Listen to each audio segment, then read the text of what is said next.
Hello my dear friends, I hope you all are doing good. I'm Prashant Mauni and I welcome all of you to StudyIQ. Dear friends, identify the person that you can see on your screen. Now I must tell you and I must apologize that I was not able to get back to you regarding your last comments and answers, but rest assured I will get back to you as soon as possible, as you know that you are always my number one priority.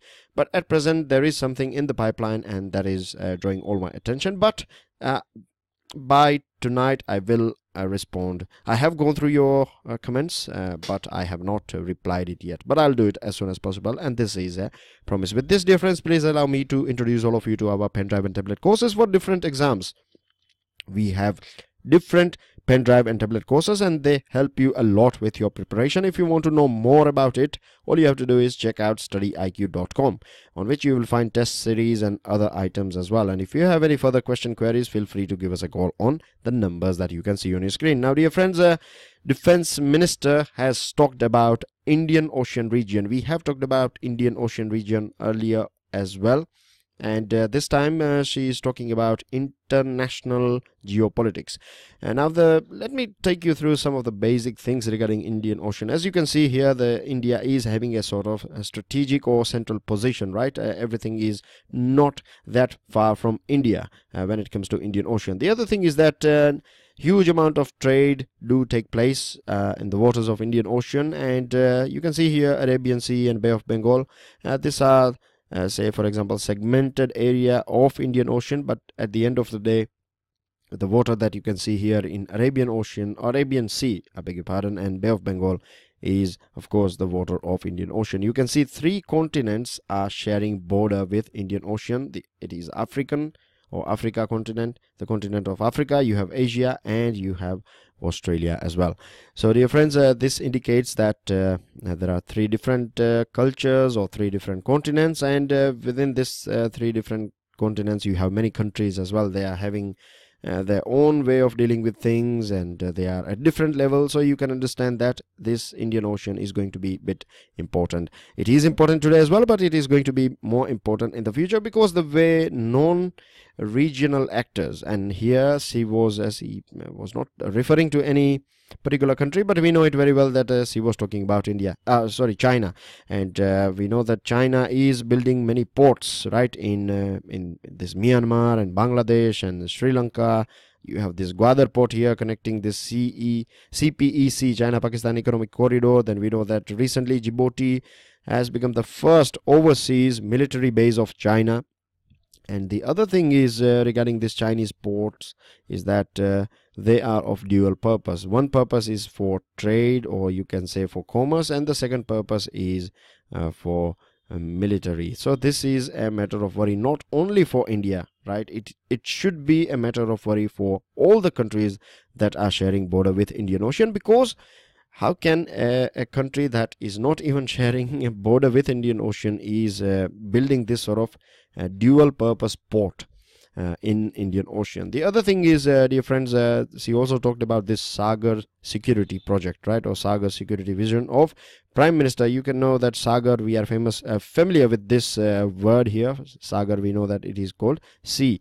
So when you add Maha, then it becomes ocean, and just Sagar is sea. So sea security, and in this area all the countries can come on one board, and we can train and we can learn from each other. The major problem here is a trust deficit and tension amongst within nations going on, and here you can take example of India and Pakistan, right? We have problems with each other, and because of this thing the third parties are reaping the benefit, or they are turning the table in their favor. The other thing that they have talked about is Sagarmala project, and here are the major ports of our country. Basically Sagarmala is to enhance port capacity and to increase their capabilities. The newer ports will be built, and the older ones they will be refurbished, so they are up to date. And dear friends, this major ports, I must say that you should know which ports are in the eastern side and which are in the western part. So go through them, right? These are your eastern ports, these are your western ports, and also try to remember it from north to south and from south to north way as well, right? Because you may find question, they may ask you a question in your prelims regarding arranging these ports from south to north or north to south. So this is a bit important here. The other thing is that CS talked about the training navies of neighboring countries. We are having a discussion with many African countries, and with Australia we are also doing, the talk is going on regarding a joint military exercise or naval exercise by Australia, India, USA and Japan. We do conduct a Malabar exercise with Japan, USA and our country. These three countries do conduct this Malabar exercise as well. So we are trying to include Australia. Of course, this is going to be altogether a different level, but we can do something similar with Indian Ocean countries as well. And the other item is pertaining to Bhutan and India relation. You know it very well that it was the first country that Prime Minister Narendra Modi visited as he became Prime Minister. This also indicates the importance that we are giving to Bhutan. The other thing is that we have a policy of foreign policy, and one of the important pillar of our foreign policy is neighborhood first, right? So Bhutan is a neighboring country, and recently we had this Doklam issue, right? The basic issue was between China and Bhutan, but we have a friendship agreement with Bhutan, 2007 one. Earlier on as well we used to have it, but you can say we reinvigorated it, or we have refreshed it in 2007. And of course Bhutan is a small country.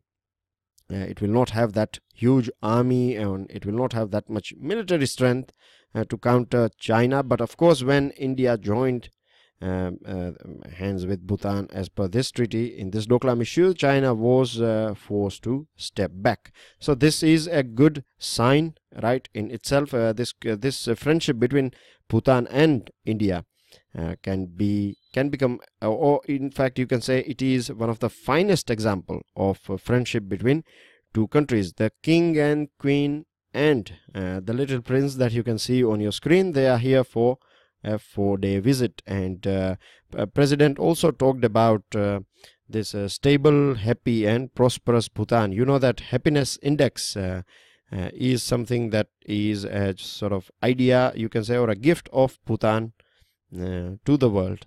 And nowadays the World Bank is also talking about this happiness index, isn't it? So this is a thing. The other thing is that if you see the environmental laws, or when it comes to environment, Bhutan is very specific about it, and nearly 60% or more than that land portion of Bhutan is under forest, and it is protected by the constitution. Apart from that, they never create, the culture of Bhutan is such that they will never create any sort of disturbance to any wild animals at all, and all the energy that they are producing is also coming from hydropower. So they are safely, you can say, they are zero carbon emitting country, nearly zero carbon emitting, because their huge jungles are also sucking away all the carbons that is coming out from their vehicles. So at the end of the day, they are not emitting or adding any sort of carbon. The other thing is this item is coming from Ministry of Finance, and it is pertaining to agriculture. You know it very well that agriculture is a very important issue, or very important topic in itself.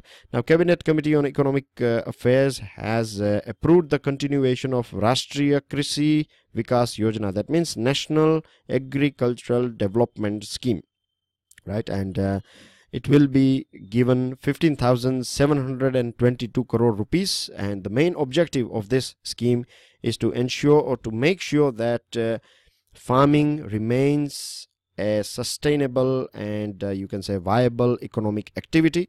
And by injecting this money, and 50% of this money will be utilized for basic structure, or making some basic changes in agriculture, and this will create more jobs, and it will of course add more value, or the farmers will earn a bit more money than what they are earning now.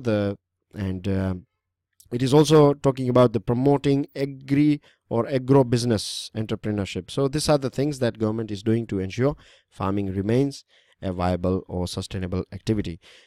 Ministry of External Affairs, and this is coming from this, you can say, India and USA relationship.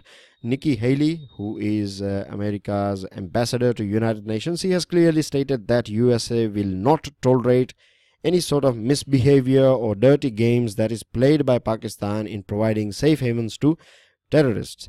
And they have also said that relationship of India and USA are, you can say, the USA considers India as an important pillar when it comes to South Asian policy and policy on Afghanistan. Apart from that, the also good news or good vibe is that US lawmakers cutting across party lines have advocated strengthening of ties with India, and they have also asked Indian American community, the Indian people who are living over there, they have asked them to find new ways through which we can increase these opportunities, and through which both the countries can have can head towards growth and development.